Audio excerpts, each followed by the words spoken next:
Hello. I was on Glen TV the other night, and the sound quality is still horrendous. So you can talk to Eddie, but it was. I had to switch to the method because it was low and broken. garbled, like just terrible sound quality. Yeah, I'll reach out to him. Yeah. We're good. Just a heads up at 7:40. I just have to go home and administer medication to Sammy. Lucky winner. Okay, we're good? All right. Hey. All right, we're ready to get started.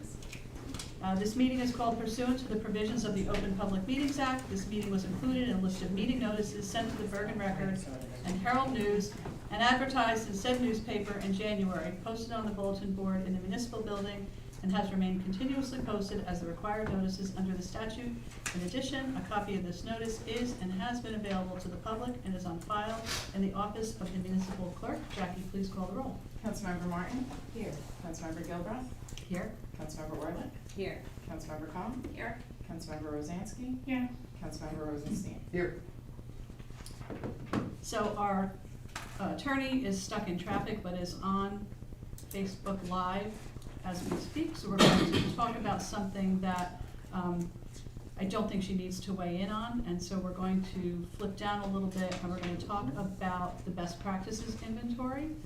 So for anybody who hasn't been through this process before, it is an annual process undertaken by every municipality in the state of New Jersey. The consequences of not doing it are pretty severe. Steve has been through this many times and he's going to give you a briefing about this process. Thank you. Yeah, so it is a requirement from the state. It's something we do every single year done it a lot of times. It gets changed every year, so there's some core competencies that the state looks for. Those are scored questions, and then there's other unscored questions, which are more just surveys questions. Usually those turn into scored questions in future years, but it's just for data collection for the state. So this year, this was, had to jump right in and kind of dive into this one, being new, so it was interesting. I want to thank Jackie for helping with that. So it is a requirement, there's different point levels and tiers, so this allows us to basically get our full state aid. So if we do not submit, we do not get any state aid. So it's a requirement, it's kind of a standard practice, but we have to do it, and it is good for us to do. So we need 32 plus points for full aid this year. I'm happy to report we have 38.5 points, so we have no worries about receiving full state aid. There are different levels as you go down to the 25 to 30 range. You get less aid, so 75% of your aid, and kind of down from there. So it is important. Some of the best practices they ask about are a lot of budget questions, a lot of financial administration, things like our capital projects, our bonding, cybersecurity, communications. There's a lot on communications, what's posted to the website, what's publicly available. So we do very well in all those categories. They're big on lead abatement right now, lead paint inspections. So most of those are unscored, so they're still in the data collection phase of that. And our building department is on top of that, so they're very helpful in filling this out also. Those are pretty much the big ones, a little bit on personnel and different salaries, some redevelopment questions, opportunity zones, which doesn't apply to us. But if anyone has any questions, I'd be happy to go into more detail. So two things I'll add. One, it's due Friday. Due Friday, yes. Due Friday, and there's a resolution on that the council, signs off on it. So that's the other two components of the requirement aspect Yep, of it. it's due Friday. We have it all entered. It's filled out in the portal. Jackie and I both signed off on it. We just need Donna's signature and we're all good to go. Thank you. Everybody's good? Okay. All right, I'm gonna go back to the top of the work session agenda, and that's senior programming, and I'm gonna take that. So I'm gonna pass this around. So this is nothing that exciting. Well, I guess in a way it is exciting, but it's nothing that So in here, you're gonna see flyers for the senior programming that takes place at the annex under Glen and Seniors. And I just thought, when we talk about programming, I think for people who don't experience it, it is, what does that mean? Like, what are we doing? So it's just it's a little flip through while I'm talking. You can flip through or not. So you all may recall that in 2021, 2022, time is funny, post-COVID time is funny to try and remember. We established a public-private partnership with First Light. And our contribution has been $32,000, and First Light had a program coordinator come in, and they organized professionals to do strength training and ageless grace and programming for our older residents here in town.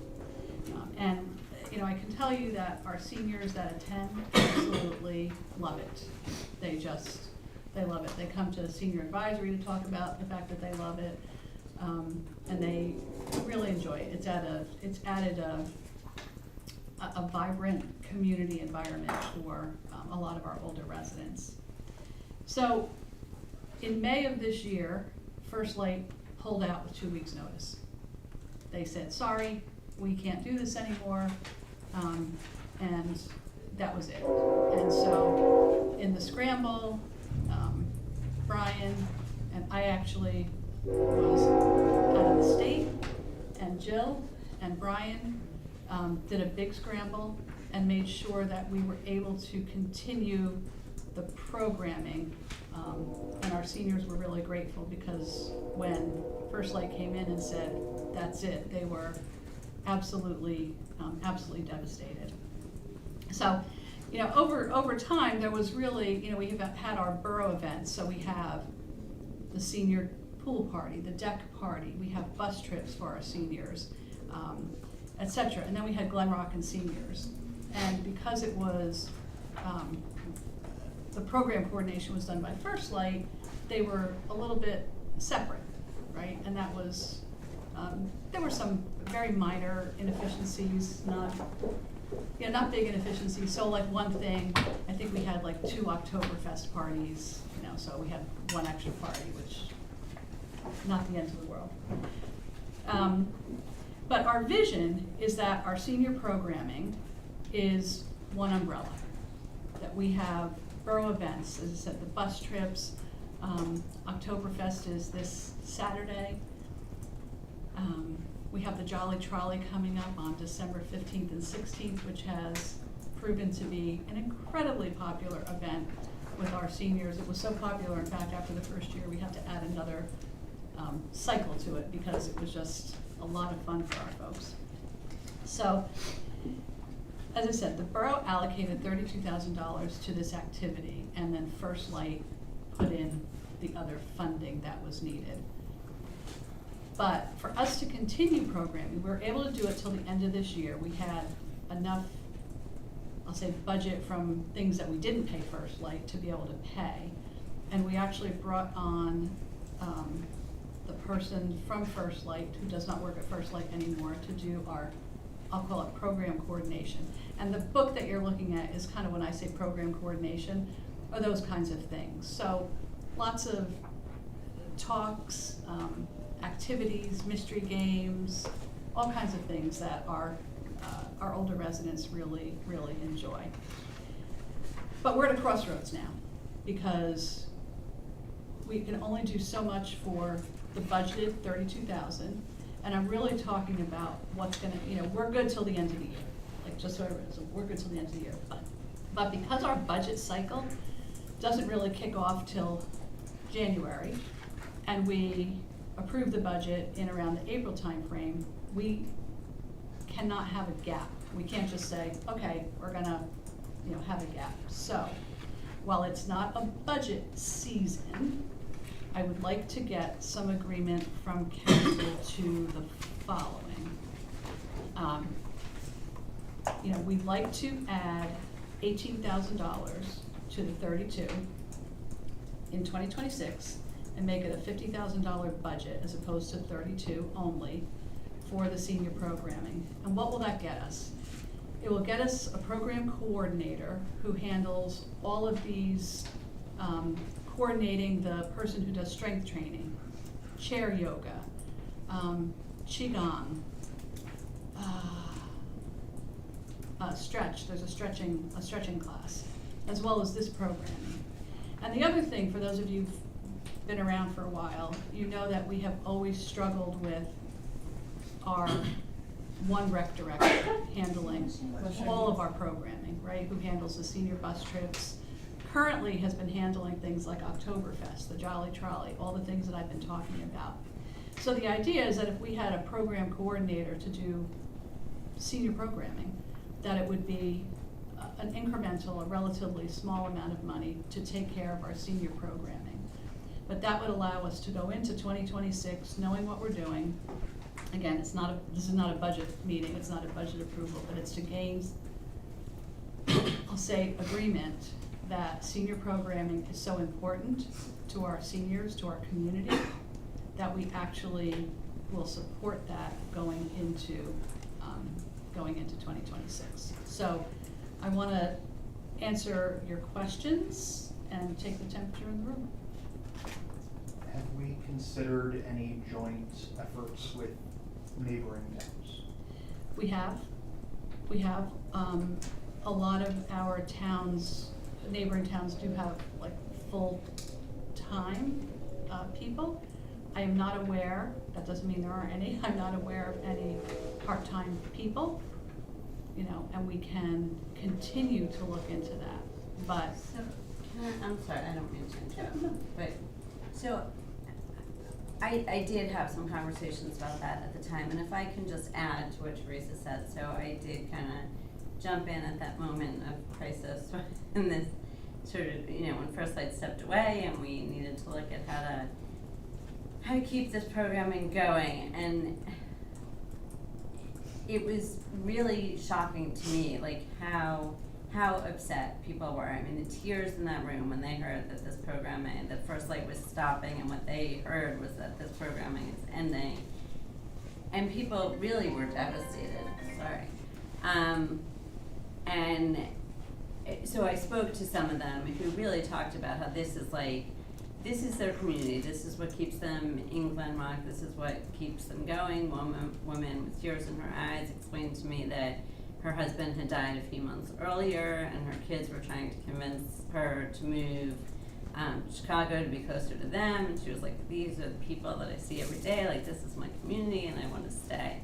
And some people mentioned at the time that, you know, there are services in Fairlawn and the county has services, but that having this Glen Rock group that's like a small group that gets together, I think it's 4 days a week, it's like, that it's just different from going to some of these bigger programs. And so this is an instance where I guess I'm kind of reluctant on the shared services, because I think keeping it as this small group, and I don't know that it's 100% Glen Rock, I think there might be some people from surrounding towns, but really a handful, and keeping it as really this, you know, just the group that it is, I think is really like an important part of the experience for them. So one of the things that's happened in Fairlawn, right, because our seniors used to go to the Fairlawn programming quite a bit.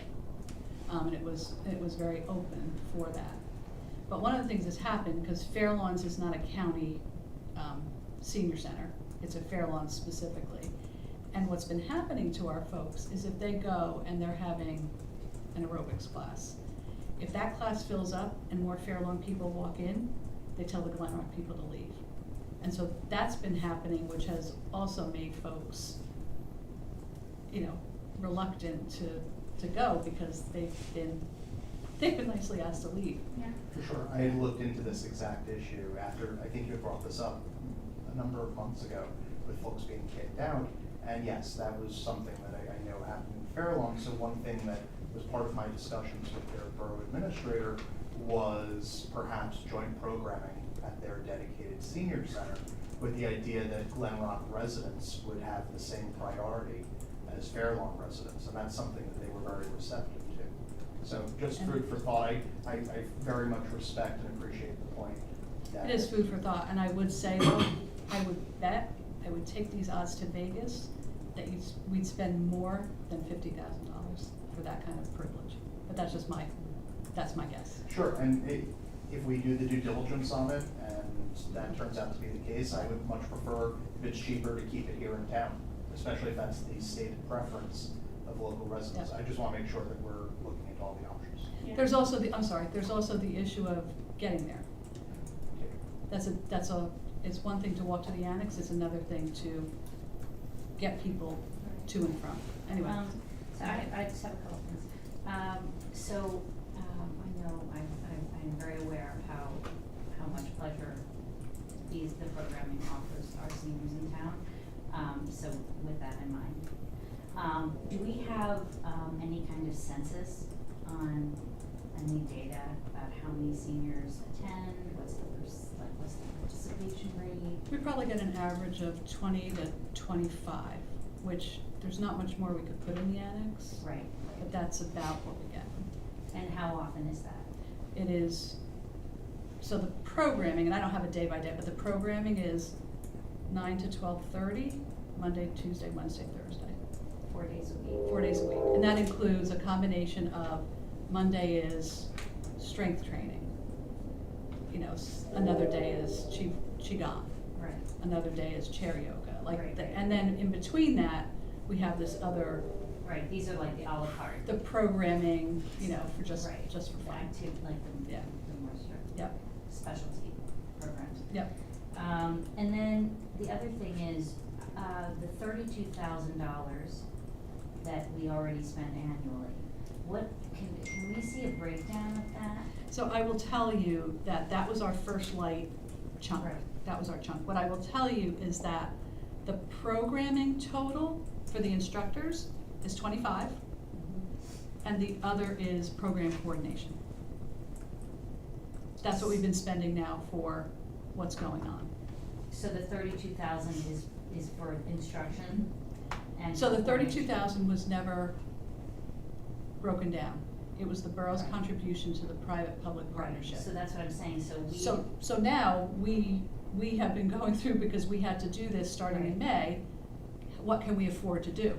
We had this much money left, what are we doing with this programming Right. on very short But- notice? So it's, the right, added- so we need to, you know, to bump up an 18,000, we need to see like what we're starting with. 25 for program, for out of pocket for paying these instructors. Right. That's instructor payments for Right. the year, right? That's 25. And the other is program coordination, a person, a staff person. That's the breakdown. And I'll say some small number. I'm gonna say in the 2,000 maybe for the incidentals that are needed for the programming. So coffee, if you need supplies for an activity, anything like that. So not a big number. But that is the breakdown. And seniors, these don't cost the seniors anything, or do they have to chip in a little? They don't, Right, so this is just completely free for for our seniors. Yep. And First Light was putting in 18? They're, They said they were putting in more. And what, just, I mean, I don't quite understand that partnership. What was the incentive for them to do that? Were they making money off of this? Were they I think, donating that money? I think if you think of like a sponsorship of a program, the first year we started the programming, we also had grant money.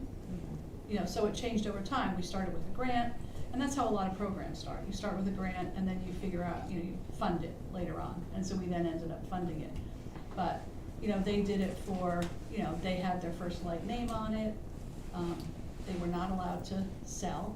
That was not allowed because it's a, you know, it's a tricky situation because it's a vulnerable group, Mhm. right? You know, so you have to be very careful. But that was the nature of the relationship. They came in earlier this year, before the May timeframe, and they said, we're spending so much more, and they gave us like a pricing list and said, we're gonna need this much from the borough.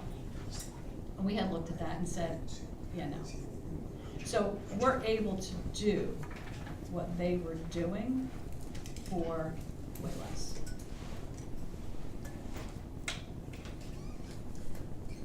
Would another company be interested in partnering with us in the same way that First Light did?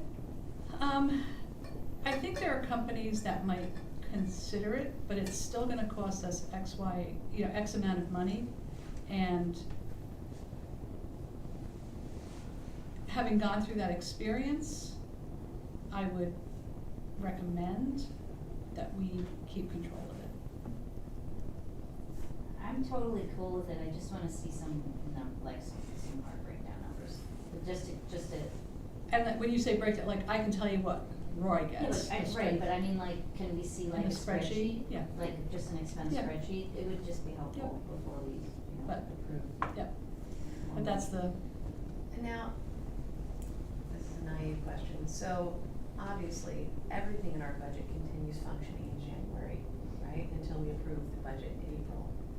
Because we understand that we're carrying last year's budget forward, and, you know, so it's not like this program would have to end in January if we didn't come to a decision about this.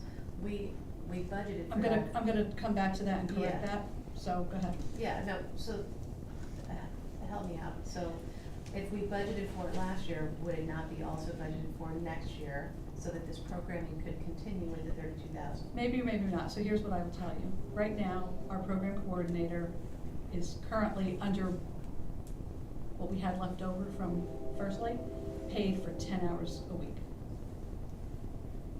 That's not adequate for what's done. And so we're looking to increase those hours to be able to also alleviate some of the Brian component. And also, you know, what I can't look at is if she's putting in 10 hours a week, but I know that based on what it takes to put together this programming is being undercompensated because working not being paid for all the work that they're doing. I find that disturbing. Going up to 15 hours would be great. I think 20 hours is a much better number because I think that it takes a lot of this stuff away from Brian, who is torn in a lot of different directions. And as I said before, for those of us who have been around, we've struggled with one rec person, you know, in our community because we have a lot of programming. So yes, we could say we're gonna just carry on, but we don't have First Light, so we don't have that same budget number. This is now the borough paying for the programming. We're doing it out of what was left from First Light, you know, the money that we had allocated for 32. We took that and we said, okay, how do we make it to the end of the year? And we're, Would this be, an opportunity, speaking of Brian, because, you know, he's a one-man show? Instead of having this person designated part-time solely for seniors, maybe we should consider an assistant rec director. And that could fall under their auspices, and, because this person would be working under Brian, right? yes. So, I feel like this would be a senior events coordinator, but working under Brian on, maybe this person could be used in a, you know, in a larger capacity. I mean, I do events all the time. I think that 20 hours a week for this is probably more time than they would need. I don't see, I mean, I think it's worth exploring the idea that if we are looking to staff a part-time position for this, that maybe. And that's a Should big, be- and I'm that's just a, afraid that that then would be a lot more money, if, right? That, I guess I'm, it would be. But right. why? 'Cause I But know- how is this person willing to do 20 hours a week? Cause they do other part-time jobs. Right, so why couldn't the assistant rec director do other part-time jobs? They could. Yeah, I guess we would just need to see like a breakdown with a spreadsheet of like how many hours, what the hourly rate is, what the duties would be, and that would probably come from you and Brian. Well, it would come from what I wrote up and, Yeah, because we could compile everything. compile it. But it's on a spreadsheet, but everything I just told you, because there's nothing Yeah, else. no, that's it's hidden great, but there. it, you know, it's nice Yeah. to have a visual Yeah. and to have like something else. And the other thing, which is the intangible, the absolute intangible, and you can say what you want about it, the seniors love this person and trust this person. And it has made the world of difference. And that is something that you can't necessarily put a price on. That was what I was gonna touch on before, like having been to so many of these senior events and having gone to the senior advisory meetings and spoken Yeah. to the seniors, they like really plan their day around these activities and they come in raving about how they work with her on the yoga and the aerobics and the bingo and all these things. And so I think it is so important to continue those services as much as we can for them, because it really is like a lifeline Yeah. for them, for the social aspect, for the community aspect, and as somebody who wants to keep Yeah. our seniors in Glen, I feel like we need to Yeah. keep No, supporting I them. think the services so. are very important. Would she Agreed. be interested in a larger role? I don't know that this person's very good with seniors and has worked with seniors. Like, I don't see this person, I'll say this, sort of going out to a field to do something for Brian. I don't see that happening. I think that's, outside the, Yeah. Understood, I don't like to say what people are capable of, but it's my long experience in the world. I would say that that's not. Maybe he could you toss know. out suggestions that are aspects of his job that he think would be appropriate to. And that's kind of what we had talked about, because we talked about, Oktoberfest. So right now, because we looked at our numbers, we're gonna have this person come in and work on Oktoberfest, which is traditionally, I'm calling it for like a borough event, but we need someone to do it. And so normally Brian comes in and does that event. But we can have somebody who the seniors know and love, and again, it starts to unite the senior programming, which makes a lot of sense. And I'll just say, like, I'm happy to put together, a spreadsheet for everybody, et cetera, but for me, in a town where 14% of our population are seniors, I don't think spending $50,000 a year on our seniors is too much. No, it's not that. I know. It's, But- you know, and it shouldn't be those ideas shouldn't be conflated, or even attempted to saying that, I mean, that's not fair. But It I is think, fair. no, Teresa, with all due respect, when the budget is so insanely tight, you of all people know this. I that do. every increase that we make has to be scrutinized, and I think no one would ever make the suggestion that our seniors are not important or the programming is not important. But if we don't, in our jobs, do the due diligence for every type of increase that we're asking for, that's not right either. We owe that to our residents. Right, and this is not a budget, this is sort of saying, can we at least Right. do our, until we get through that process, can we at least say, you know, and I'll give you the numbers, you don't have to answer me now, you know, but can we at least say, we're gonna go up to 15 or 20 hours and have this person handle Oktoberfest, the Jolly Trolley, the things that our seniors do, and take some of the burden off Brian until we get that done, with doing all these other things at the same time. I think it may be putting the cart a little bit before the horse. I think we should, if the other members of the council are open to this, explore, for example, with Fairlawn, an agreement with regard to their senior center programming.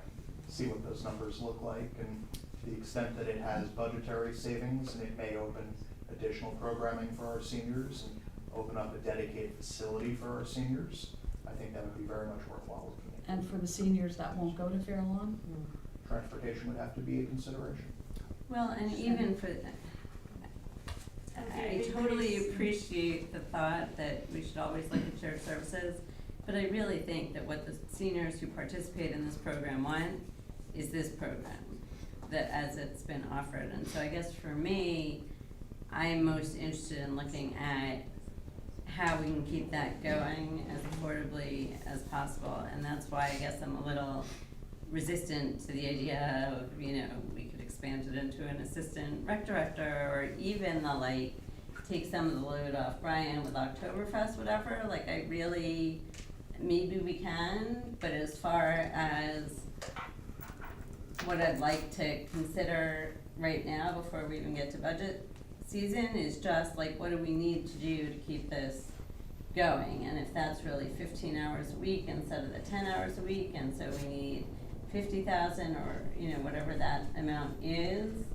Well, but I it's- wouldn't really yeah, it's wanna not, go it's not beyond a 50,000 that. ask, it's an increment, right?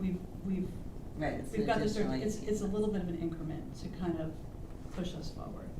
And I will say, I've been on council, this is my 6th year, for anybody who forgot that. I have been working with seniors since day one. I know these seniors, I know what they look for. And I am probably the person most familiar with that. And I think that my views for that perspective carry a lot of weight, because nobody else has worked with them the way I have. And the seniors in town are happier now than they were 6 years ago. They will, to a fault, they will say how the programming has improved, how much better off they are. You know, every time I see them unsolicited, they thank me. That's not why I do it. I do it because I campaigned on it, and it was the thing that was most important to me. And that's why I followed through. So Fairlawn's not gonna do it. They don't go to Midland Park. You can look at these programs. It's really staying tucked in Glen Rock that makes our seniors happy. And that's So the my- bottom line is, how much do we need to get through the end of the year if we increase our hours? Nothing through the end of the year. So the end of the year, I shouldn't say that, a tiny little bit, and I'll do a calculation, but Yeah. it's not, we're talking 5 hours a week, you know, to the end of the year. It's not a lot of Seems money. totally reasonable. Right, but I think the question is for the beginning of next year. But January, right? Right. Because that's a different story. And that's the $18,000 additional 18 gets for us to next year. 50, which, 18 gets us to 50, Yeah. which is, that's the ask. Which would be enough for her to stay running these programs at the annex for the year. And right? also doing some of the borough programming as well, like the borough programming that's senior focused.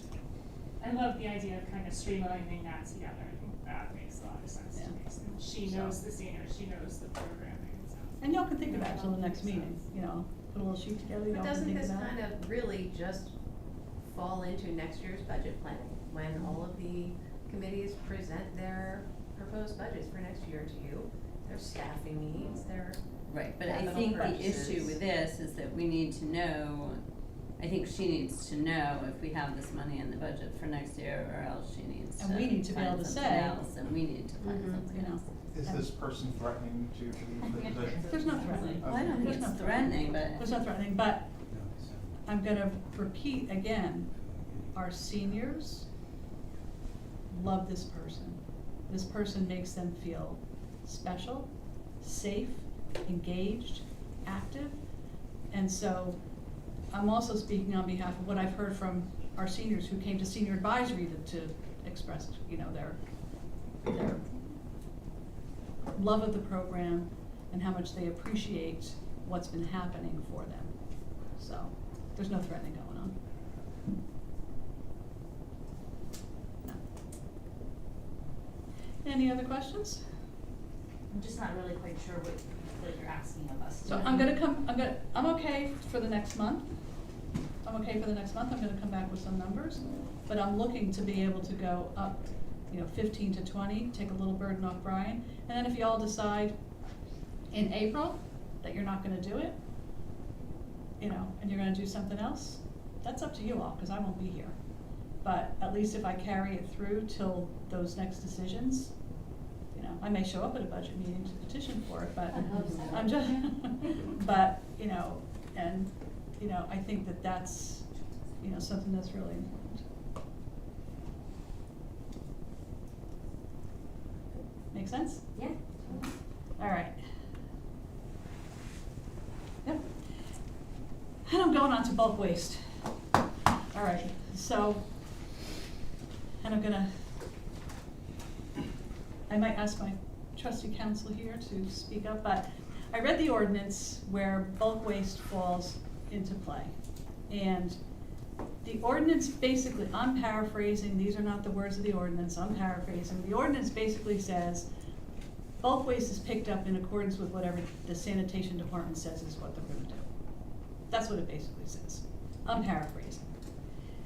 So, in speaking with council, in order to change how we pick up bulk waste, and by I mean that, I mean quantities, we do not have to change the ordinance.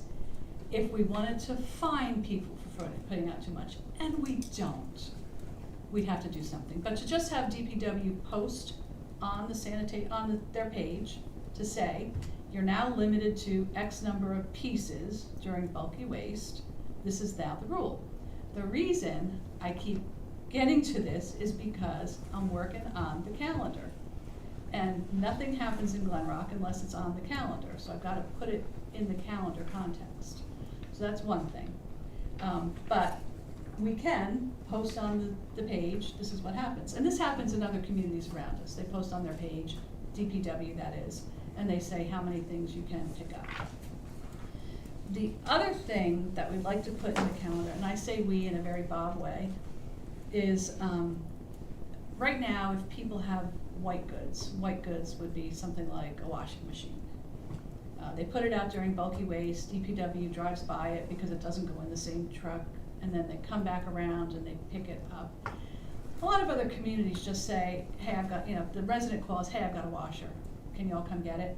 And they arrange a date and they come back and they get the washer, which is a lot cleaner for the resident and for the DPW, which makes a lot of sense. So, our wonderful new borough administrator had this, they had this system in Waldwick, and they have you can go online, fill out a form. People can also call Borough Hall and say, I've got a washing machine, a dryer, whatever it is. Can DPW come pick it up, and we can set those parameters. But for the calendar purposes, all of this stuff, anytime we change anything, we try and get it in the calendar.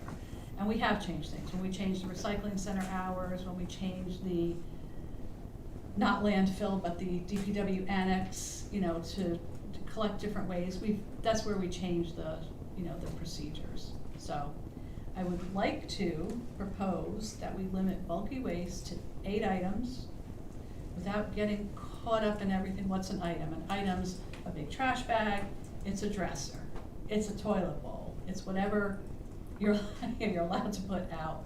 8 items. If you put out a candlestick, I think we can kind of realize, like, you don't have to count that. If you put 8 candlesticks, you don't have to count that as 8 items. It's 8 items being substantial. And what would the ramifications be? If somebody had, end to end on their property, DPW would pick up 8 items and they'd keep going. And that's what would happen.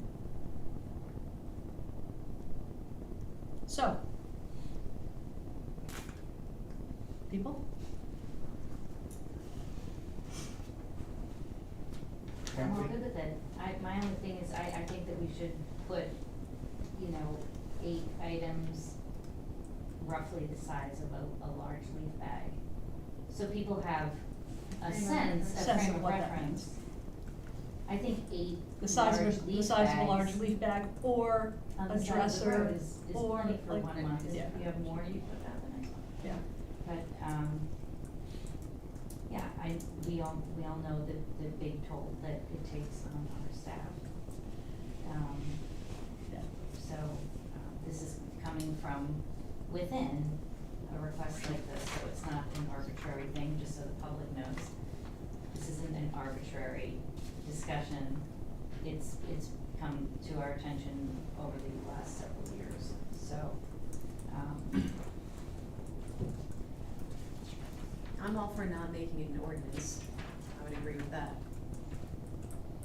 Right. That was I thought that you were saying that it can be a DPW policy. It would be DPW, and would we need a resolution on that? Or, I feel like we don't. We don't, I mean, No. if the council wanted to, but I don't. I think as a general rule, we don't sort of, delve that deeply into the daily operations. I think we could also say, and if the DPW director in the future ever wanted to change that they couldn't arbitrarily change what they're gonna pick up. They'd have to come back to council. I'd say it's a guideline for residents. I think if you're gonna put it in the calendar, here's your guideline for rubbish. About 8 items, a dresser, a mattress, some bags. Yeah.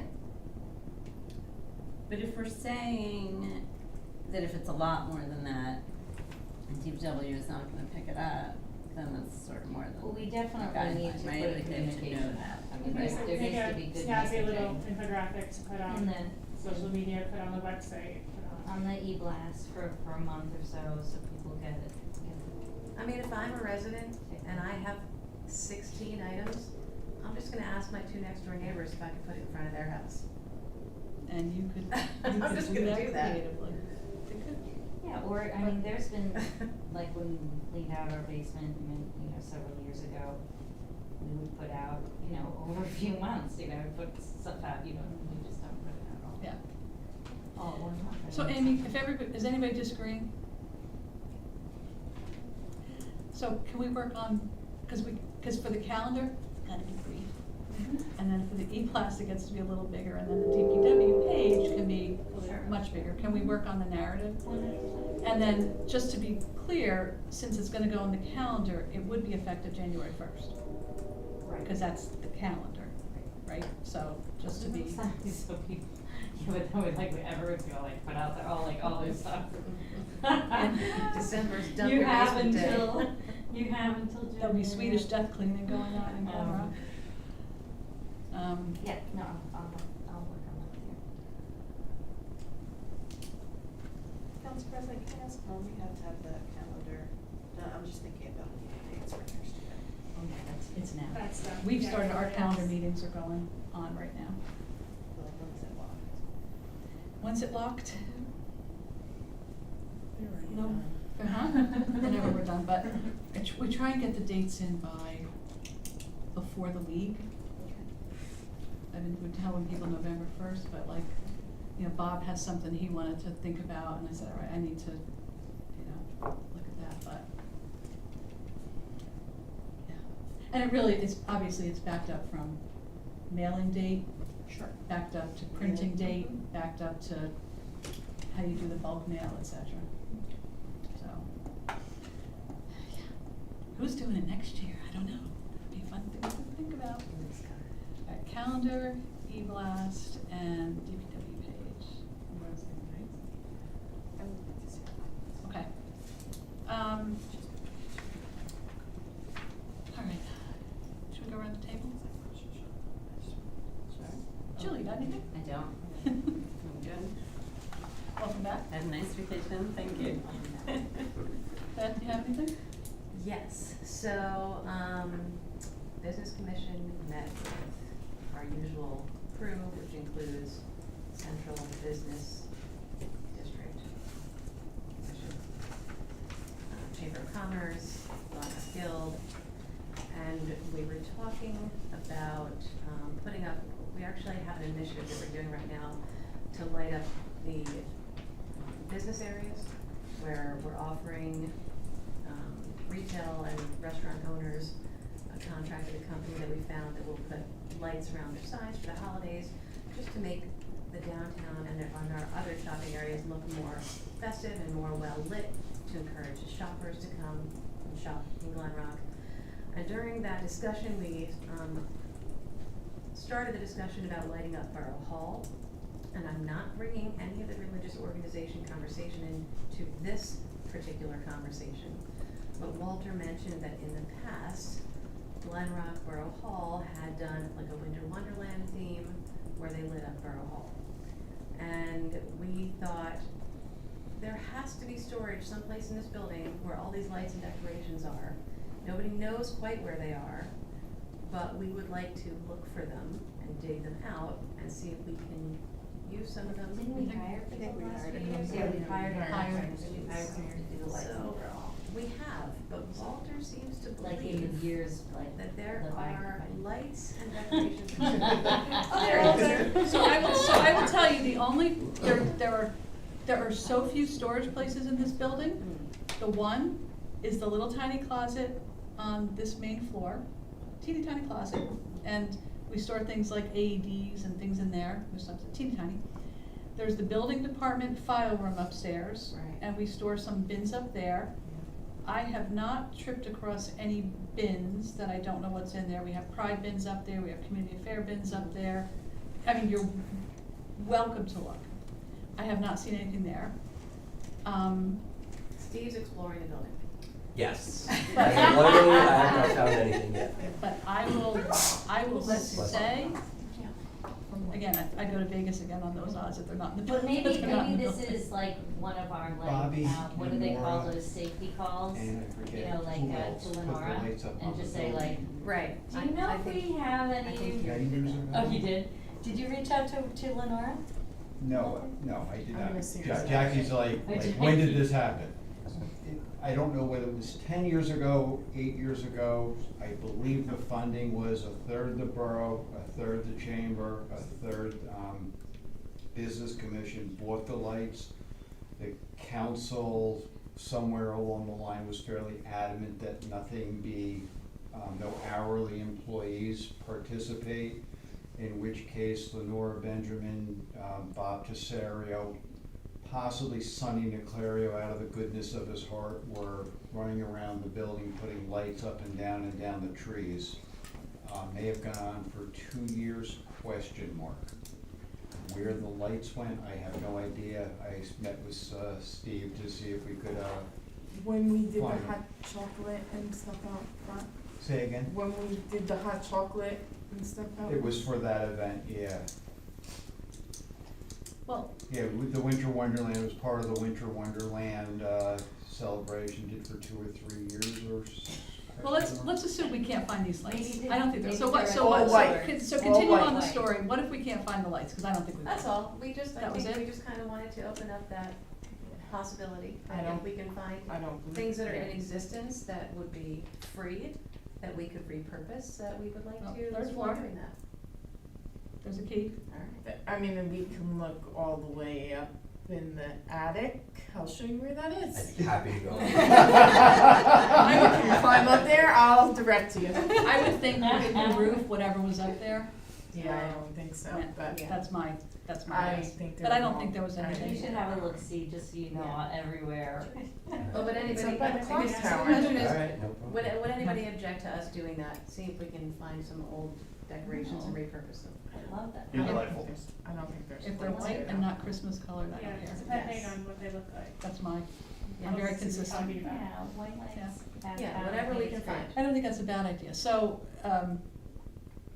I don't think there'll be any down in DPW, cause they don't also have like, I know it sounds crazy, but they don't have storage places, other than what they have their DPW stuff in. But everybody have a scavenger hunt, but I was just in all those locations looking for sandwich boards, so I don't remember seeing lights.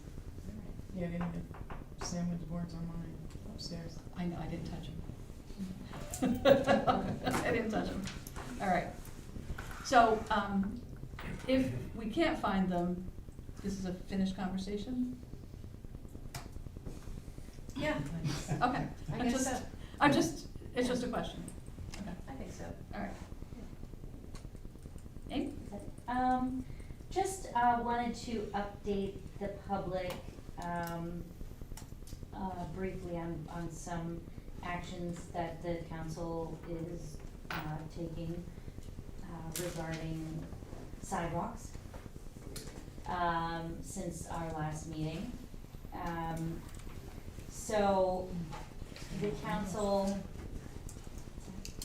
okay, sidewalk, I did tread a little lightly on the language here, so forgive me if I'm taking my time.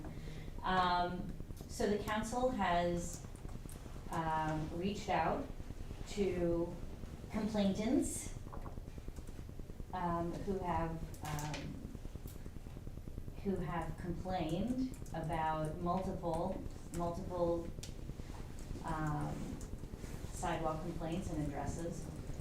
So the council, has decided to, and has reached out to those complainants and asking them, that, the process that they went about, is not how we take our complaints. So we said that if they do have complaints, they have to, any complaint, like we do with anyone, they have to be transparent with their name, address, phone number, etc. So, that's where we're at with, regards to, some complaints that have come in. I guess think. so. Is that fair to say? So to clarify, right, as we were working, as the DPW was working through the, sort of, larger multiple address complaints, right? In an effort to be efficient, to allocate the resources of the borough, appropriately, and to be able to efficiently and accurately continue to process those. There was a written request made to the complainants, the anonymous complainants that have the multiple address, to provide much more detailed information, including contact information, so that additional questions could be asked of them if necessary, in order for us to continue moving forward through those complaints. Thank you. Did you get I a didn't reply? think I was told that I couldn't give that much Not yet. detail. Not yet. Okay, well, thanks, yeah, thank you but for that. that's- I hope that the universe heard that. Can I? You were, when we get to public first. Yes, so thank you, Jen, for expanding on that. That's all I have For this, because we have department reports tonight, so. Maureen, you have anything for the table?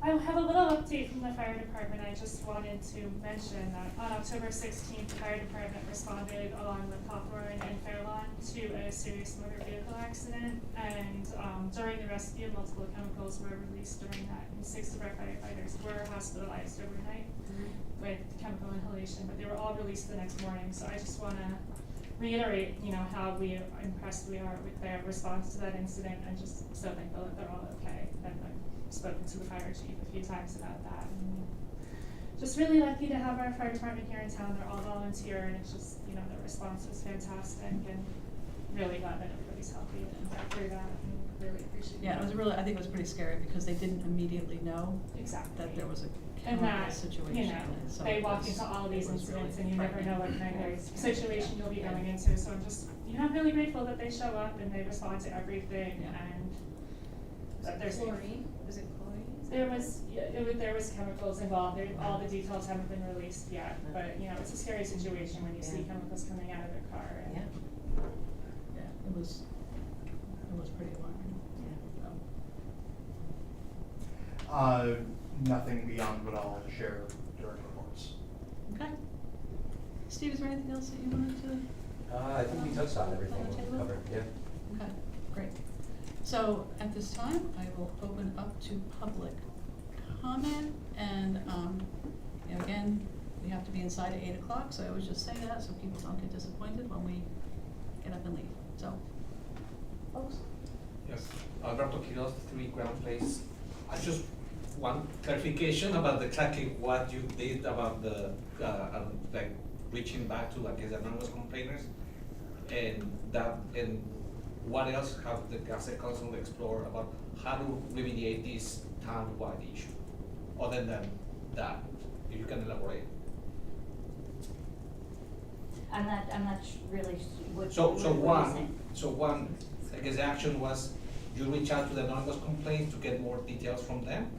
Is Well, that? that they can't, in order for us to be able to follow through with a complaint, the complaint has to come in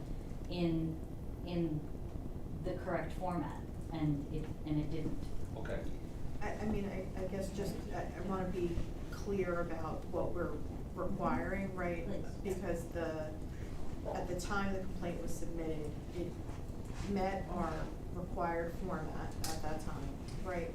But because of the sheer volume of complaints, and in order to be able to effectively continue the process, we requested the additional information that is currently on, our information form. When did you observe it? What kinds of issues did you observe? Was it a crack, et cetera? So we asked for additional detail. So, and then what? Like, I guess, what happens, so, there's 2 emails that were, like, they have 330 Right. addresses. So, you're asking additional information. What if they don't respond? And so what is the next step? And again, this is, Correct. has the council thought about the whole town, not only. So we had said last meeting, so a couple of things. One, if you haven't, I mean, that list was put out in the universe through social media and, you know, from neighbor to neighbor.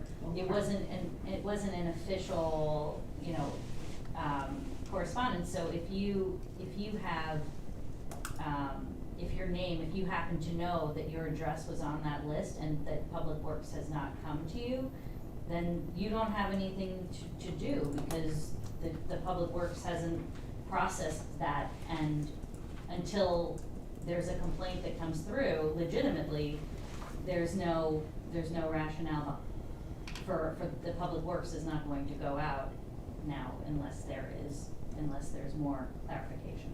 The other thing is, what we had said last meeting, to your question, the other part of your question is, moving forward with our paving that we do, so we can do more of a town-wide survey of the sidewalks, every year as we do our paving, our street pavings, the sidewalks for those streets will be assessed. So every year, there's many streets that are paved, and over every year or 2-3 years, we will be assessing those blocks, and that's how we're going to do more of a broad sweep survey. So in conjunction with what we've always done historically, which is if somebody sees a sidewalk, they're walking and there's a dangerous, like, there's something dangerous there, they can put the complaint in and Public Works will go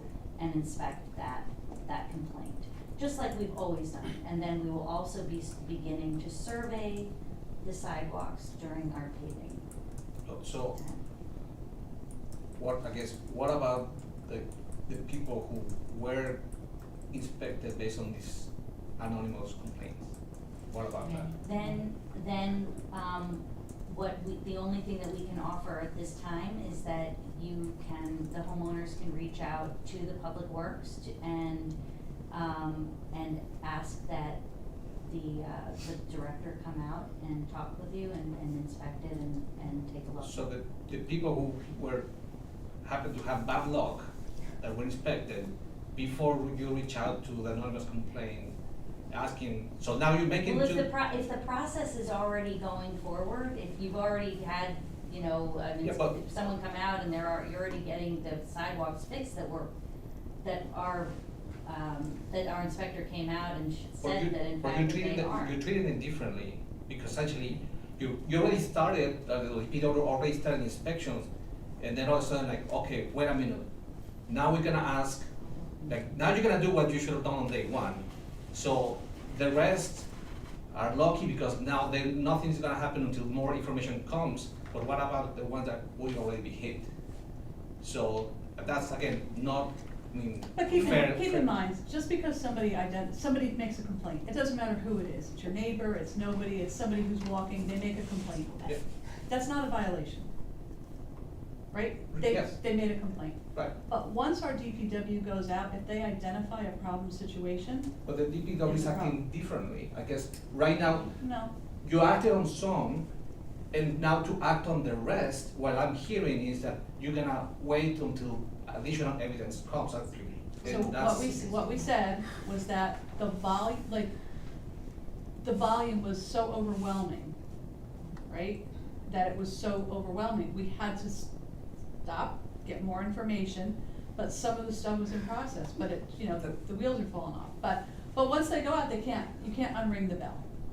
That's No, what, you can't no, unring the bell. well, I guess, have you talked to council because, I guess, in the previous meeting, the mayor has the discretion over, at least, it's like, can you take it back and take a fresh look at it? So let me clarify. Take There a was- fresh look at it, yes. that's Yeah, but what what I'm about, But wait, but there you're is- enforcing it differently. So what I'm saying is everyone that's been affected, I'm sorry, Okay, let me wait till the proper one time. moment. There was a statement made by a member of the public at the previous meeting that the mayor has the power to void or oversee or reject sidewalk complaints. That is absolutely not accurate. She does not have the power to. What about the council? It's not our process, it's not the way that any property violation is done for very good policy reasons, because you don't really ever want an elected body, any elected body, making, code violation decisions, right? That should be made in a non-political, neutral, policy-based way. So I just wanna clarify that, because, the statement was made a couple of times about, the mayor's power to oversee. Well, this, I'm and not it's just necessarily the not major, accurate. but the board itself, like, is there a way to, again, correct the, right or wrong? Because essentially, a lot of us, they're not in the room, I'm gonna say no. okay. Can I, Any other questions? Eduardo Felipe, 63 Hillman. So I hear what you're saying, so you're gonna go back and now you put a pause on it, on everything, and you're gonna go back and you're requesting additional information from the people who filed the complaint. So I just got my Oprah, it's gotta be about 70 homes there, through one of those 5 spam emails or whatever it was, Proton. My house was checked already, the inspector went out. So it's really unfairly applied then, the policy, because it's not standard. Because now we're stopping it and we're saying, okay, well, if you got dinged already, you're responsible for doing it, for fixing it. The others are not. We're applying it unfairly across the town, based on those emails. I think you still need to go back and look at this from the beginning and pause it and stop it. Every home that's already been inspected, obviously, if someone fixed it already, it's done. But whoever hasn't fixed, we gotta have a resolution to go back and inspect it. What's the resolution? The resolution. So, what's the resolution? So somebody's come out now and said, and I don't know your sidewalk, so I'm just making it up. Somebody got and said, you have 2 slabs that have to be fixed. The resolution is that the town needs to do a town-wide assessment of, because that's a problem in the entire town. Let me give you an example. Just yesterday, I walked, I said, because I knew you were having this meeting, I said, let me walk down my block on both sides. 22 homes. Every single home had a violation. Well, would have a violation.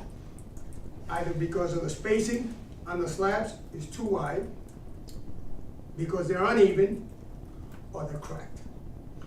Most homes had 2 and higher slabs, but I'm saying 1 minimally, because there were only 2 homes that had 1. So let's And say, that- so and let that's me give, just- so let me give you another example. Yes. Because there's no right, so for years, we've had, as sidewalks are identified, people get a notice, they fix their sidewalks, we move on. It's When been- they leave, when they're No, selling normally. No. See, the problem is that people's impression, everybody knows, I'm using my air quotes, everybody knows that if you sell your house, it's part of the CO. They come out, they Right. look at your sidewalks, you do that. That's practice, that's not what the rule is. But unbeknownst to everybody, because it's never been an issue for decades, unbeknownst, the borough DPW gets calls all the time, Open request from last year, there was 1. you know. There was 1 last year. So And we an get open calls. request. I So will we get correct that, calls at least 2. that say, here's a problem. Good. People go out, they fix a sidewalk, that's what happens, right? So let's say we do a townwide assessment, which you can't even imagine what that would cost. Let's just say we do a townwide assessment. And let's say we start on, over by Bird School, right? And Bird School gets all the notices first, because that's where we start. Bird School people will say, this is unfair. You started with us. Why didn't you start on the G streets?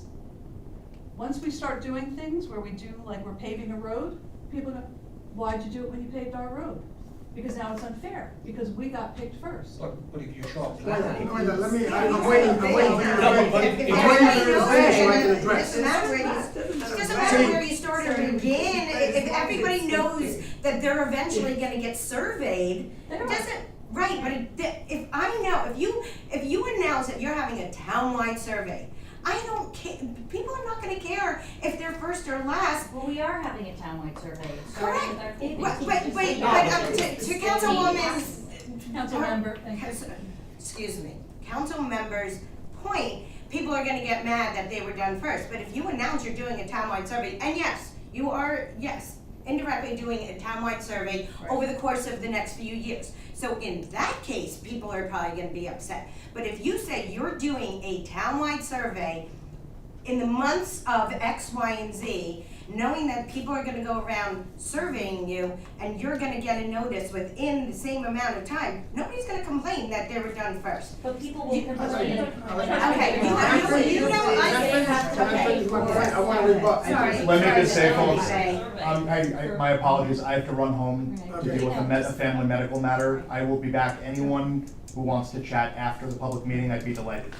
I'm so sorry, I will be back in 15 minutes. I'd just like to finish my point. So I'm gonna address some of the stuff that you had mentioned. See, it's not only the assessment. We need to look at that ordinance. Because part of it is, all these public trees, they're public. That's one of the root cause, no pun intended, why all these things are getting lifted, all these slabs. People are having these issues. This is a town-wide problem. So we need to figure out how serious the problem is, and then figure out who is going to pay or how we're gonna fund it. And I just wanna And, make, let me, yeah, well, 'cause the and, one thing in and that's an evaluation for the town to make. Because you're saying all these costs are being passed down to the homeowners. I have no say on those trees. Those are public trees. But I have to fix the sidewalk. And I discussed last time, some towns, if it's their tree that's causing, the public trees causing the problems, the town pays for it. And if you recall, I have said on multiple meetings that during our budget season in the new year, that is the only time that we are going to be able to address the borough taking some responsibility for the trees when it comes to the sidewalks. That's perfect. And that is what I've been saying, that we are going to, as a council. Not that we're going to, but that we can No, talk but we are about. But it's an evaluation that needs to take place We are as a going to town. evaluate if it's a possibility and what are the different options that are out there that we might be able to do Yeah. just that. So yes, we have 100, we understand extremely well that the borough trees are a major component for sidewalks, disruption. And we are acknowledging it, and in a few months, as we get into that season when we can have those discussions, because will be quite a heavy lift monetarily for the borough, we have to do it in that forum. And I remember you saying that, and that's exactly, total agreement with that. That's what needs to take place. But right now, this thing, not this one, sorry, that's the agenda. This whole thing with these false emails and stuff being sent, that needs to be put on pause by the town, because that was not valid. And you need to go back, because whoever got dinged at first, okay, and I'm saying it right now, on camera, I'm not fixing anything until the whole town addresses the issue and we figure it out. Because it is totally unfair, it's being applied unfairly to everyone that's here and everyone in the town. Right now, we're getting dinged, the ones that are here. The others could be getting dinged. I can walk, like I said last time, through every house in town, and I'll do an individual complaint. 3,885 homes, approximately. I can get the whole group that's here, and we'll all do it. But that's not the way to do it. We don't want to go resident against resident. Let's address it as a town, because it is a town problem. And then figure out the funding. Elizabeth Carr, 231 Hamilton Avenue. Going back to your bulk pickup, what's the difference in the burden on the DPW if a resident puts out 24 items in front of their house or splits up between their neighbors? What's the difference in the burden on picking up? Everybody's gonna find a way to circumvent things, and if Right, that's. so if why are that's you what they do- restricting? Because if you drove around on trash night and saw the breadth, the safety issues, people trying to pick Okay, up. but you're not answering the question. What's the difference on the burden on the DPW if a resident puts out 24 items or splits up those same 24 items between 3 homes? What is the difference of the burden or the safety? There's no difference, Exactly. but No, if, go ahead. I get to finish, Hmm. but if people wanna do that, they're just circumventing a system which people will try and do. The rule is, you put this many out, towns all It's a around have guideline. these rules. It's not a rule, it's a guideline. That was your word. It's a No, guideline. that was Beth's word, I'm sorry. that was not my word, Shows I'm listening. It's a guideline. but that's what we're gonna do. Okay, so you're gonna make a guideline. Mhm. And then you're gonna tell your DPW that it's, okay, but there's still no difference between a resident putting out 24 items on their house. No difference in burden, and I'm sorry, I'm looking at you only, I'm addressing the whole council. There is no difference on safety or burden on the DPW if a resident puts 24 items out on the house. And if someone has an answer, I'd love to hear an answer. There's no difference, let me finish. There's no difference, because you and I discussed this the last time I gave you a recommendation. And you actually said that was a really good recommendation, although it would have to be worked out. There's no difference on the safety or the burden if a resident puts out 24 items in front of their house or splits it up into 3. Correct? Correct, but that's only addressing one thing. So, But, no, no, okay, it yeah, is, I wanna hear what right? you have. So you're assuming that, people are, going to be trying to circumvent, you know, all the time, which is gonna happen, right? Everyone breaks the rules. So you're Everyone- assuming it too. Right, but because everyone breaks the rules, right? But the point is that as a guideline, this is borough-wide. So if a person here or a person there says, you know what, I'm gonna screw the system, I've got the 24 things and I've gotta But you're put it missing out. the point. No, You're no, wait, in- but hold on. Okay, Hold on, no, sorry. because it's important, because these are, you know, this guideline is asking the public in good faith to follow a set of guidelines that are for the health and safety You're for missing, our, you're missing our my workers. question. No, but your Yeah, question. but you're missing No, the I'm not whole missing it intent. at all. I'm not missing it at all, Liz. Because what you're saying is that if everybody had 24 items and they shared it on their block, that would be no difference than picking up 24 in one, That right? is correct. In front of one house, correct. And the point is that you're right, that person is going to be exacerbating the problem. And whereas the point is for a more efficient, costly, and safe bulk waste pickup to lessen the load, literally, for our workers on once a month. That's all it is. It's not trying to punish, like, I think this is like where there's this idea this is to punish the residents. It has nothing to do with that. It's an act of good faith from the residents with our borough employees. That's all it is. Okay, and I understand that, but the original intent of embarrassing the resident by the picture, and subsequently it was stated it's for the safety and the bulk pickup It of is. the, right, and I get your point of people circumventing. I don't even use I use the bulk pickup maybe twice a year, which the majority of the people use twice a year. So, you know, and then the reason was, well, it costs money to do this. So again, I'm thinking outside, there's no difference, again, I'm equating it to that one big, I'm selling my house garbage night, or I split it up into 12. It's still the same, I'm gonna use the expression, 6 of one, half dozen of the other. People are gonna do what they need to do, and their answer to everybody is, well, I pay a lot of taxes in this town. Whether it's the right or wrong answer, that is their perception, and they are entitled to their perception. So you're limiting them to something that they are paying for. You have to wear a seatbelt, okay? And do you know how many That's- and people how many I see? people- Right, but so people can say, you're telling me what to do, right? And now, so the government That's a bad example.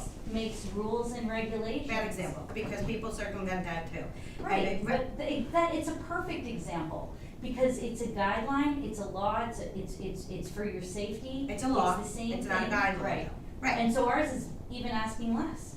It's just saying, and we'll Well, leave it at this, we can totally have differing opinions. Does anybody else have a question? But yeah, it's for the safety of our employees. Okay. Noreen Petratus, 83 Birchwood. I have a couple of questions. My first question tonight was really to find out if this procedure that the DPW, I guess, has decided to inspect the sidewalks over many, many years, I would assume, because it takes a long time to get around to paving all the streets. I feel it's a very reactive response to a situation that has not even been fully dealt with, if that's the case. And I assume the DPW decided that. It sounded like it was a DPW decision. No, it was an idea by our mayor. Okay, so it's a mayor proposal? Proposal. Right, okay, so that's the question. Is it a proposal or is it a decision? But it's being acted like it's a decision in this discussion. So that would be one thing. I think if, as a decision, it's very flawed, and probably everything that everyone has been talking about for the last 4 months, even though I wasn't here till more recently, I read all about it, has said this situation has to be dealt with. And people are telling you, and then you're sitting here telling them, we got 332, and we're not even supposed to know it. Well, we found it out on Facebook. It was an open request, okay?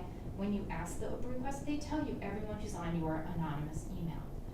And it didn't take long for people to figure out that 330 other people also were on the anonymous email. Now you're acknowledging maybe not the best that we took the anonymous email, okay?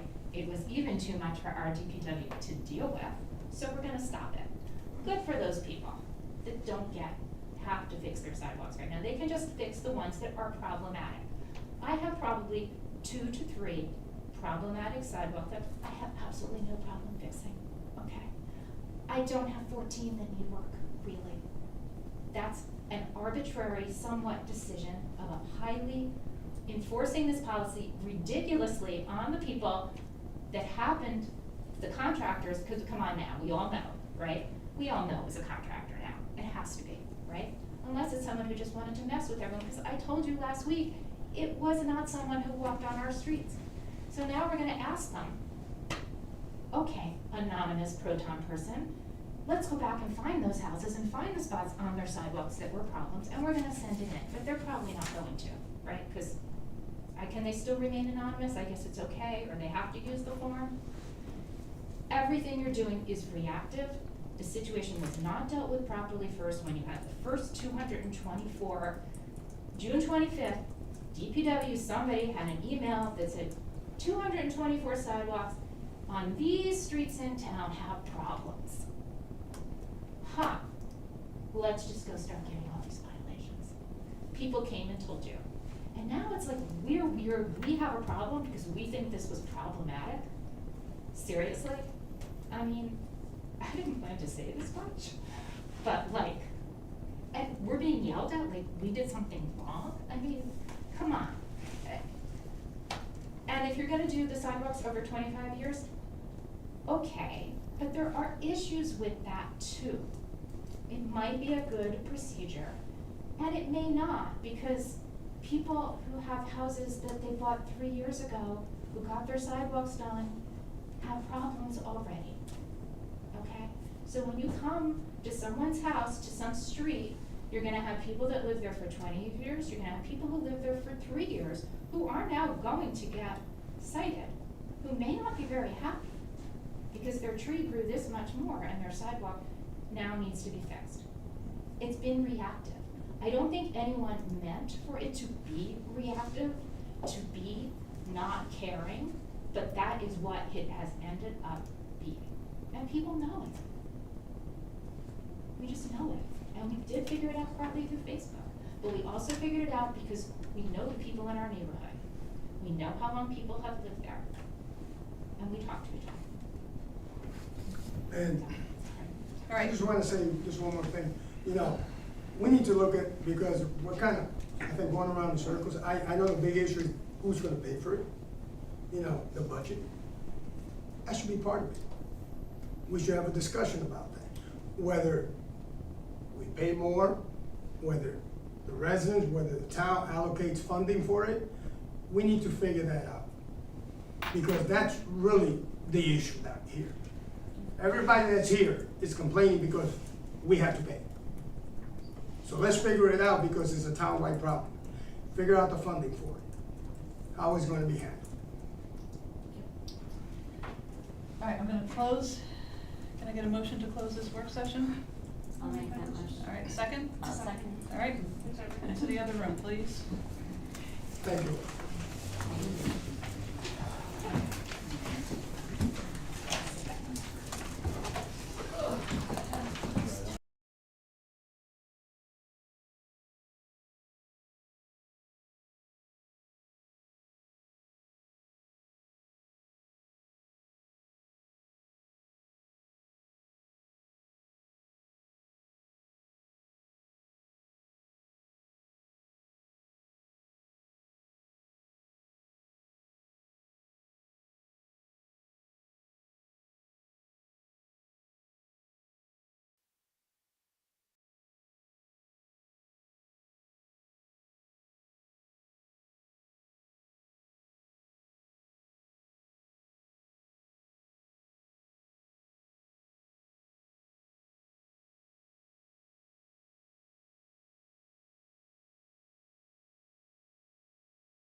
Welcome to the October 22nd, 2025 council meeting.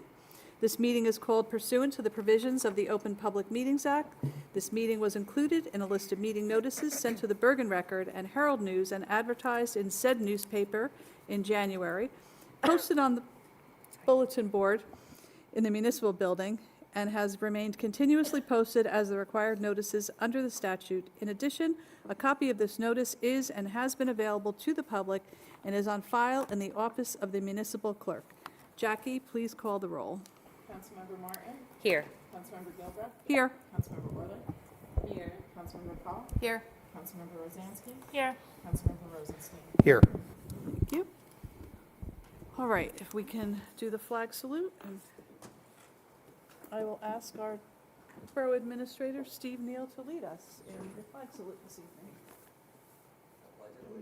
To the flag of the United States of America and to the republic for which it stands, one nation, under God, indivisible, with liberty and justice for all. Sweet Jesus, somebody turned the heat on. Lovely. If I pass out, somebody's going to have to pick me up.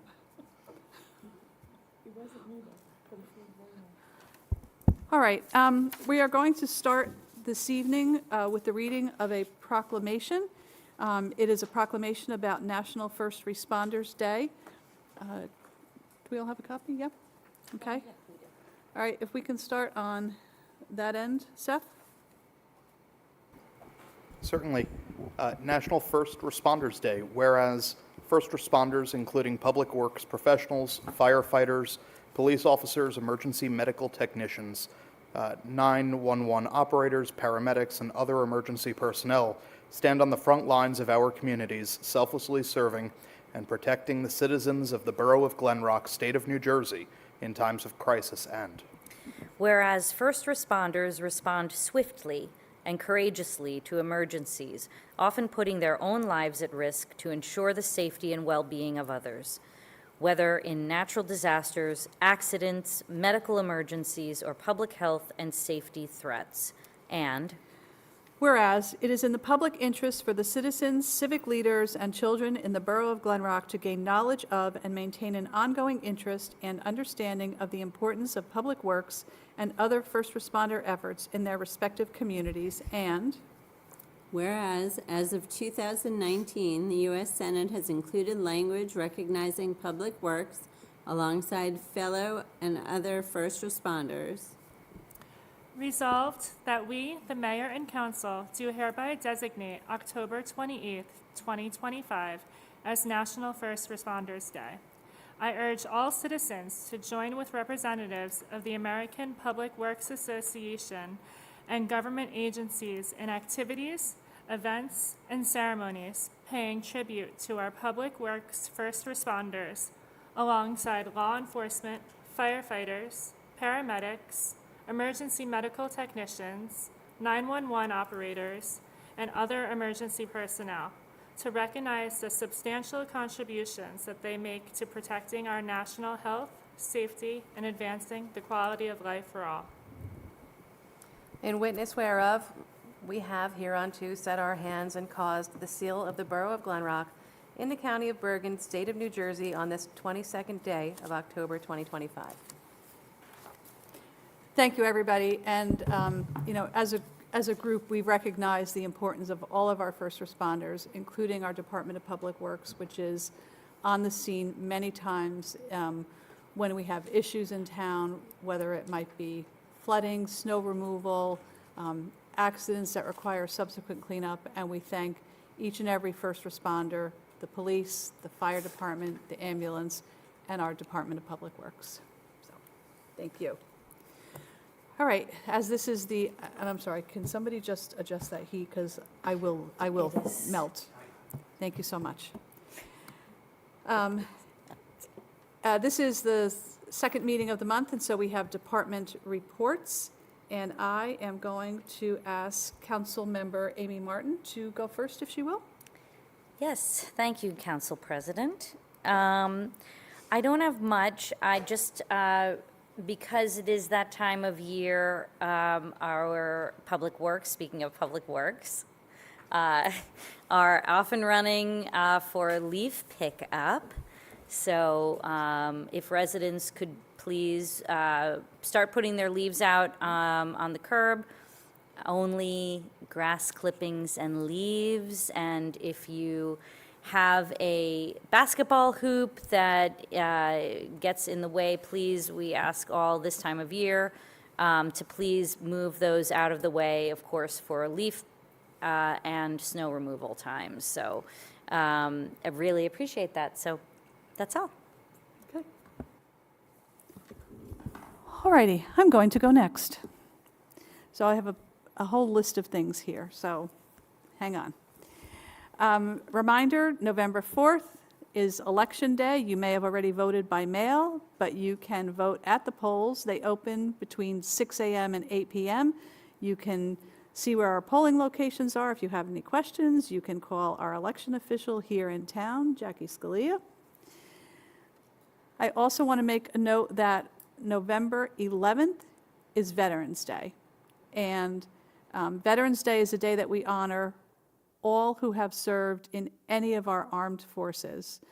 So we have, for many years, I'm sure it's more than I am aware of, have had a borough time to honor. It starts at 11 a.m. at the Rock. We love to see as many residents as possible come out at the Rock. We start there, and then we come up to Borough Hall. It's really a very nice time and an important time to honor all of the veterans who have served to protect each and every one of us. So I encourage folks to come on out. New Jersey is, in fact, in a drought situation again. We in the Northwest are extremely dry. We've been extremely dry for a week or two. We're in a 90-day severely dry for 2 weeks. So you may want to consider not seeding your lawns now where you have to actually water them. Water is a scarce resource, and we are in a bit of jeopardy right now. You can, take shorter showers. You can do all the things you know about. Turn your water off when you brush your teeth. As I said, don't reseed. Believe it or not, if you go to the commercial car wash, it actually it's more efficient from a water perspective than if you wash your own car. They actually have a way of recycling their water. So, don't think that that's a waste. That's actually better. Look around, fix your leaks. If you hear water running somewhere, try and figure out where it is. But keep in mind, it is a scarce resource. And we still have 2-day-a-week watering. Make sure you only water on the days that you're supposed to water. Community affairs. Saturday, October 25th, this Saturday from 12:30 to 2:30, we have Oktoberfest, and that is for our older residents in town. It is a great time. It's good food, good music, and really enjoyed by everyone. We have this Sunday, October 26th at 9:30. We have the Halloween parade followed by trunk or treat. Participants should line up by 9:15, and then they get to experience the wonderful trunk or treat. We have lots of trunks that have signed up already, and it is a registration required event, and we do that because we have to manage the number of children for safety purposes, and more importantly, make sure everybody has enough treats for everybody, so please take care of that. Saturday, November 8th, we have Newcomers Bagel and Coffee. This is something that we started several years ago. It's at 9:30 to 11:30 at the Tilke Education Center. And it's really folks who are new to Glen Rock, young and old, families with children. And we have found that for newcomers, sometimes people will come for 1, 2, or 3 years because you still feel a little bit new in the town, and it's a great time to come out and meet your neighbors and have some great connections. We have a really important program on Thursday, November 6th at 1:30 here in the chambers. It's called Glen Rockers Stay Safe: How to Avoid Scams and Fraud. It's going to be done presented by one of our police officers here in town. Detective Sergeant Kolaski is going to do this program. And, this is one where I will say that so many folks, older residents, younger residents, but will say, oh, I know all about scams. I hear all about it. But when you hear what has been happening to residents in Glen Rock, scams that are taking thousands of dollars out of their pockets, I think you will find this worthwhile because it's learning about them and learning how to protect yourself. So make a note, Thursday, November 6th, 1:30 here in the Chambers, a really important program. For folks who are eligible, 65 and over, or people on disability, the New Jersey Property Tax Relief deadline is October 31st. It is a single form that you can either mail in or you can do online. We used to have 3 forms, and you had to fill them all out. Now you do 1 form, and it gets shuffled into the right containers so that you get the maximum benefit for yourself. And then I will just say the next council meeting is November 12th. In November and December, we have 1 council meeting. Okay. And I will turn this way and ask Councilmember Jill Orlick if she has anything. Thank you, Council President. I first would like to extend a big thank you to the Glen Rock Police Department, which responded to a total of 1,597 calls in the month of September. I want to thank them for everything they do to keep our residents safe. I also want to let everyone know a little bit of an update as far as the police officers that we hired recently. 2 of the new police officers, Officers Zuniga and Preciado, have both completed their field training and are now operating on their own as fully functional police officers. And the 3rd officer hired has completed his background check and preparation and is ready to start at the Police Academy on November 13th of this year. So all 3 of those new hires are fully on track, and we are very grateful for everything they're doing to fill out our police department. I want to let people know as we move towards the end of this year that the Stigma-Free Committee and GRAC both really need some new members for 2026, so I would urge everyone to please consider joining either or both of those committees. If you're interested in helping to address the mental health needs of our community, please consider signing up for the Stigma-Free Committee.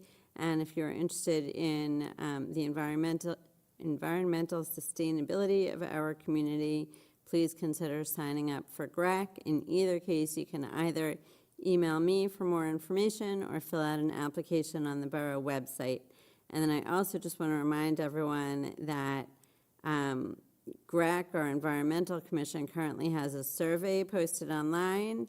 They are seeking residents' input as far as their environmental priorities and concerns. So please look for that on the website and fill it out. Thank you.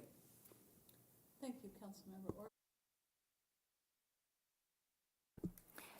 Thank you, Council President. So our fire department update. In September, the Glen Rock Volunteer Fire Department responded to 26 alarms, spending about 139 hours in service. They also completed 2 drills totaling 60 hours and 4 extra duties totaling 71 hours. We also, I wanted to mention, on October 16th, the Glen Rock Fire Department responded, along with Hawthorne and Fair Lawn Fire Departments, to a serious motor vehicle accident involving 2 trapped drivers. And during the rescue, multiple chemicals were released. 6 of our firefighters were transported to Hackensack Hospital after experiencing reactions to the exposure. But I am so happy to report that they were all released the next morning in good condition. Their professionalism and teamwork alongside our mutual aid partners helped save lives that night, and we are so grateful for their courage and commitment to Glen Rock. These are all volunteers that show up to any incident. You never know what you're going to get when you show up to these things, and they approach everything with such teamwork and professionalism, and I'm just really proud of their response. And I wanted to thank them for hosting a wonderful open house this past weekend in celebration of Fire Prevention Week. It was a great opportunity for families to meet the firefighters, tour the trucks, and learn about fire safety in a fun and engaging way. And again, this month is Fire Prevention Month, and it's a good reminder for everyone to test their smoke alarms, review escape plans, and talk with their loved ones about their fire safety plans. So once again, I thank the Volunteer Fire Department for their dedication and service. And our council president had mentioned this earlier, but the townwide trunk or treat is this Sunday, and the parade as well. I encourage all the children to sign up and participate in that. It's a lot of fun. This year, Glen Rock Pride will be doing a trunk or treat, so Glen Rock Pride is excited to see everyone. And that's what I have. Thank you. Councilmember Cole? Thank you, Council President. I'll be brief. First, I'd like to thank the Glen Rock Volunteer Ambulance Corps for responding to 43 calls in September. They used an average of 1.25 hours per call and 2.5 members per call, contributing approximately 134 hours of service to our community, and our Glen Rock Volunteer Ambulance Corps is all volunteers. As always, we're grateful for their dedication and their professional expertise and tireless commitment to our community. On the Board of Health front, I want to remind residents that as we start to distribute Narcan to local businesses and to our AED containers, free Narcan training is available through a program that we have in conjunction with Rutgers Robert Wood Johnson. There's no cost for residents. It's an online program, and after you complete the program, you get a free Narcan kit in the mail. It's really fantastic. You can find the information to sign up for that on our Board of Health Facebook page or on the borough website. And I also want to remind the public that we're looking for a new member for the Board of Health. So if you have interest in public health, we'd love to have you apply. We're looking for someone who would also like to maybe share their social media skills so that we can update the public about public health issues and local resources available to our community. So you can find the application on the borough website or in the Friday weekly newsletter. Thanks. Thank you. And Councilmember Rosenstein? Thank you, Council President. Fall sports are in full swing, and we have just about a month left of fall sports season. We've had very favorable weather and very little interruption to playtime. Our DPW professionals have done an amazing job keeping our fields in top shape for all practices and games, so thank you to them very much.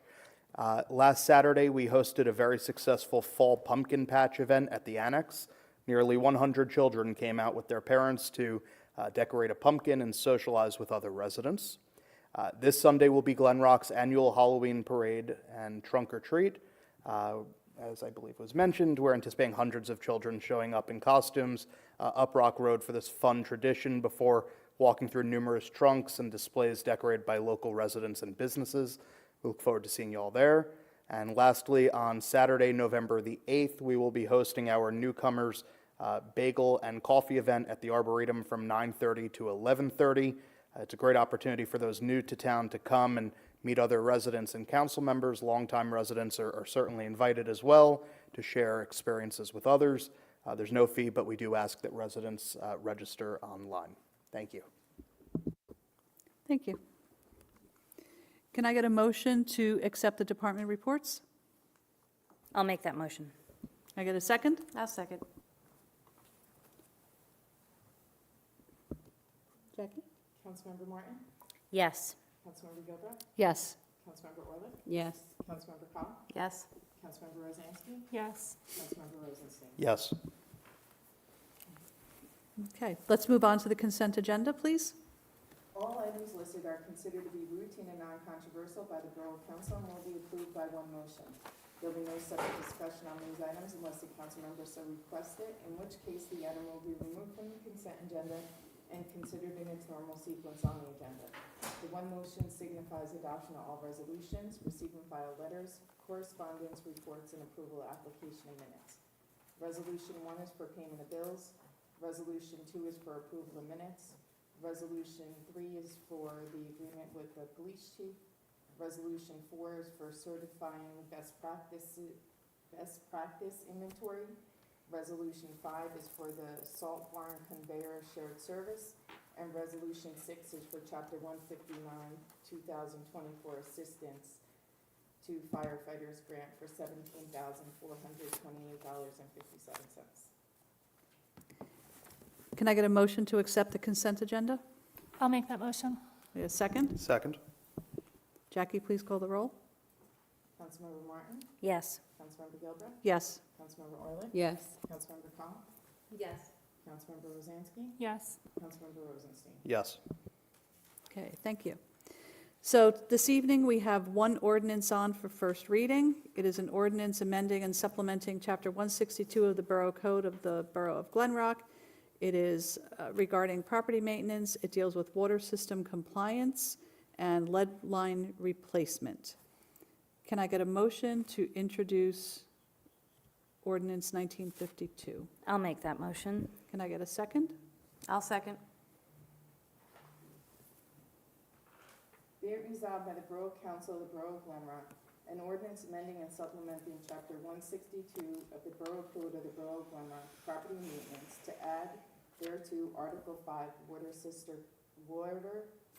compliance. Heretofore introduced and does now pass on first reading, and that said ordinance be further considered for final passage at a meeting to be held on November 12, 2025 at 8:00 p.m. or soon thereafter, as the matter can be reached at a municipal building in the Borough of Glen Rock, and that at such time and place all persons interested be given an opportunity to be heard concerning said ordinance, and that the Borough Clerk is hereby authorized and directed to publish said ordinance in the Bergen Record, according to law, with a notice of its introduction and passage on first reading, and a time and place when and where said ordinance will be further considered for final passage. Jackie, please call the roll. Councilmember Martin? Yes. Councilmember Gilbreath? Yes. Councilmember Euler? Yes. Councilmember Cowell? Yes. Councilmember Rosansky? Yes. Councilmember Rosenstein? Yes. Thank you. I would now like to open the meeting to public comment, or can I get a motion to open to public comment? Forgot to get my motion. I'll make that motion. I'll second. Okay. All right. Seeing and hearing no one, may I get a motion to close public comment? I'll make the motion. Can I get a second? I'll second. All in favor? Aye. Thank you. Can I get a motion to adjourn this public meeting into closed session to discuss contracts, personnel, and litigation? I'll make that motion. I'll second it. All in favor? Aye. Aye.